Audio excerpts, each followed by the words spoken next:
Pierre qui ça y est là, chose promise donc chose due. Monsieur le ministre, bonjour. Bonjour.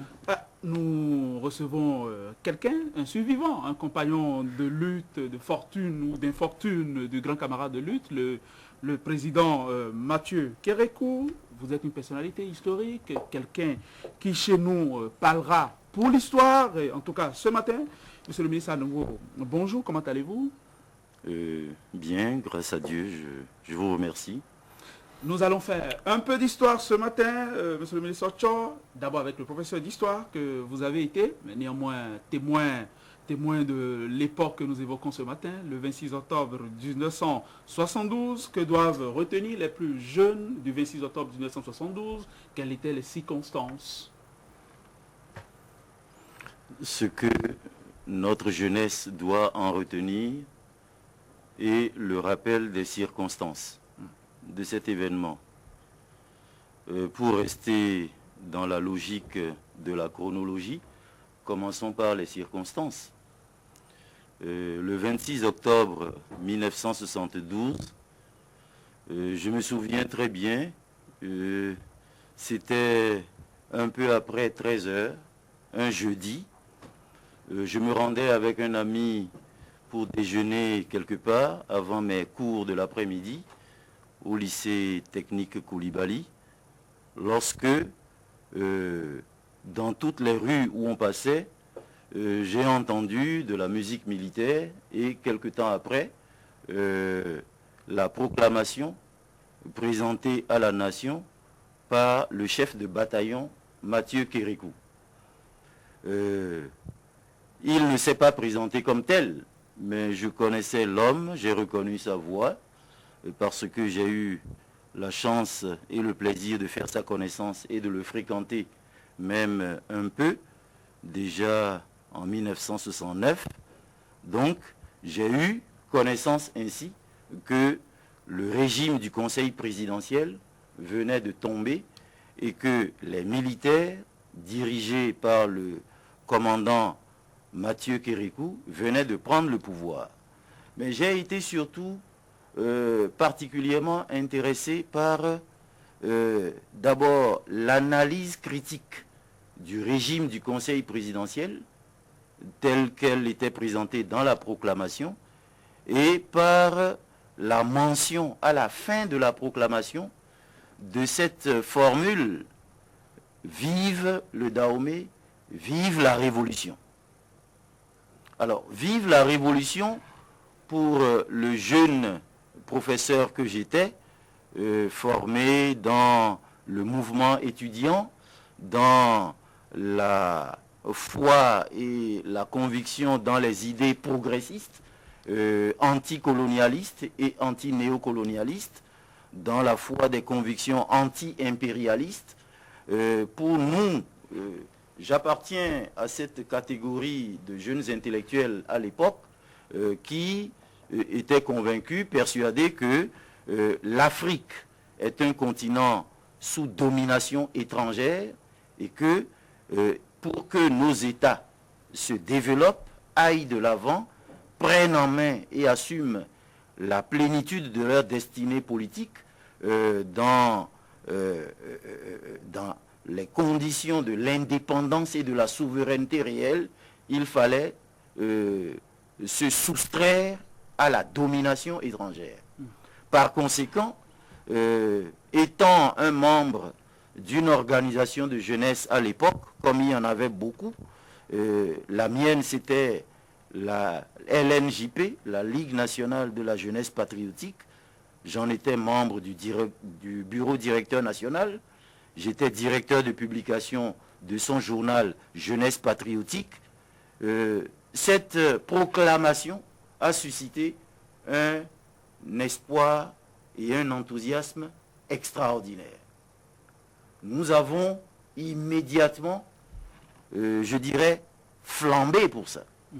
Et dans les heures qui ont suivi, nous nous sommes réunis et nous avons entrepris une série d'actions, de contacts en direction des autres mouvements qui partageaient avec la mienne les convictions anti-impérialistes et anti-néocolonialistes pour organiser les modalités d'un soutien à ce nouveau régime militaire qui venait de prendre le pouvoir.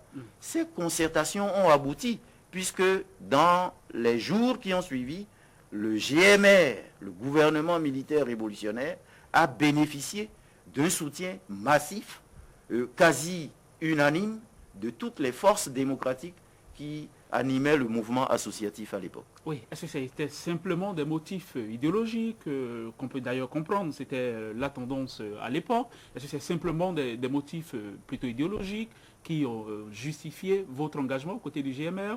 Ou est-ce que précisément c'était le contexte qui était, paraît-il, au pourrissement, Oui, au délabrement de l'État?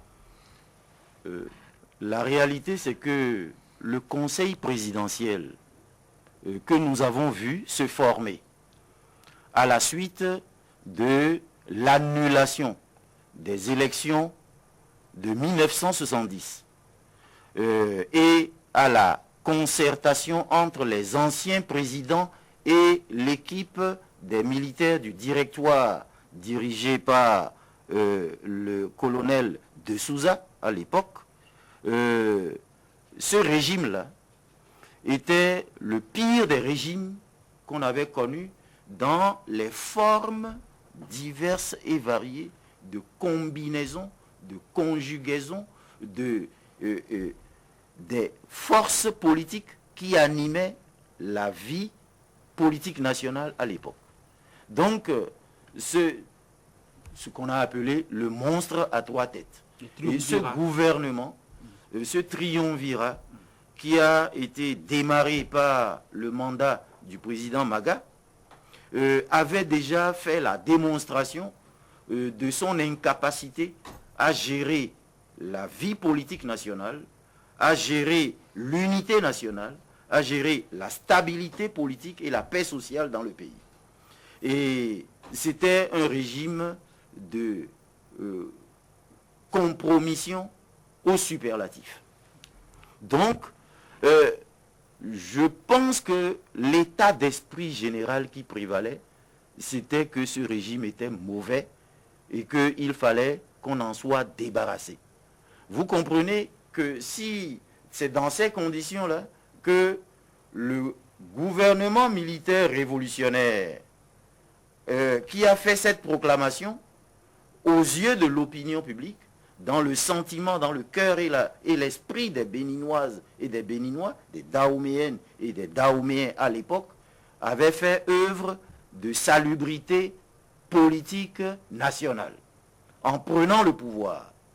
Mais deuxième raison de l'adhésion spontanée des populations et des organisations démocratiques, c'est le fait que lorsqu'on a su quelle était la composition de ce gouvernement militaire révolutionnaire, nous y avons, je dis nous, en m'identifiant un peu à l'ensemble, au collectif des organisations démocratiques de l'époque,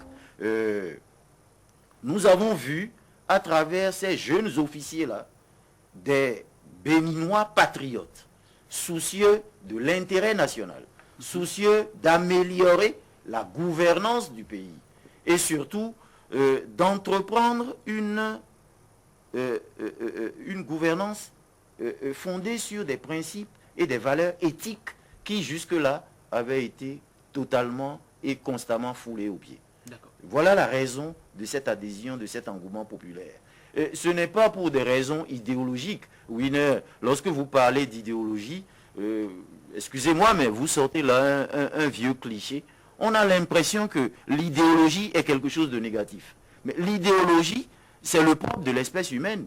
Il n'est pas de société, il n'est pas de culture, pas de civilisation qui ne soit fondée sur des valeurs idéologiques, sur une conception du monde, une vision du monde, une aspiration générale fondée sur des objectifs, des orientations, et les idéologies se sont partagées, l'évolution se sont succédées dans l'évolution des civilisations sur la planète. Et aujourd'hui, vous entendez même les pays développés capitalistes qui veulent remettre de l'ordre dans les dysfonctionnements du système capitaliste qui est le système fondé sur l'idéologie du profit. Hésite donc Justin Tomatini à Romadegbe, Maga, Surubigan à Piti, hésite tous ces gens-là et la pagaille qui a duré 12 ans durant la période, la première période post-coloniale de l'histoire politique de notre pays. Tout à fait. Et ça y est, le GMR se met en place. Oui. Est-ce que vous direz encore aujourd'hui que c'était un coup d'État vertueux? De toute façon, oui. Hier, c'est ce que je pensais. Je le pense encore aujourd'hui et je continuerai de le penser demain. Pourquoi? Parce que le caractère positif de ce coup d'État, car c'était un coup d'État militaire, ne tenait pas seulement au fait qu'il ait débarrassé notre pays d'un système politique monstrueux et négatif sur tous les plans, mais ça tenait également, et surtout, je dirais, aux actes politiques qui ont été posés par ce régime politique-là, et qui a consisté, dans les 2 semaines, les 10 jours qui ont suivi, à organiser une table ronde des forces vives de la nation, à la salle du peuple de la présidence de la République. Et le chef du GMR, le commandant Mathieu Kérékou, est venu se présenter pour dire « Nous vous avons invité, vous les forces vives de la nation, pour vous associer à notre direction politique du pays. Nous vous demandons de débattre en votre sein, de vous organiser en votre sein, pour proposer au GMR un projet de programme de gouvernement. » Et figurez-vous que et c'est la seule fois que nous avons connu tant de célérité positive dans l'histoire politique de notre pays, le coup d'État a eu lieu le 26 octobre. Dans les 10 jours qui ont suivi, une commission nationale chargée de l'élaboration du discours-programme a été formée. Et cette commission a travaillé en 2 ou 3 semaines maximum, de telle manière que le 30 novembre 1972, c'est-à-dire 5 semaines après le coup d'État, le pays disposait d'un programme de gouvernement. Et le programme qui a été présenté par Mathieu Kérékou le 30 novembre, c'était parce que j'ai participé aux travaux de la commission nationale chargée de l'élaboration de ce projet. Je peux vous assurer que c'était à presque à 99% le projet que la Commission nationale a remis au GMR en la personne de mon aîné et doyen, Mito Baba Florentin, qui était le président de la Commission. D'accord.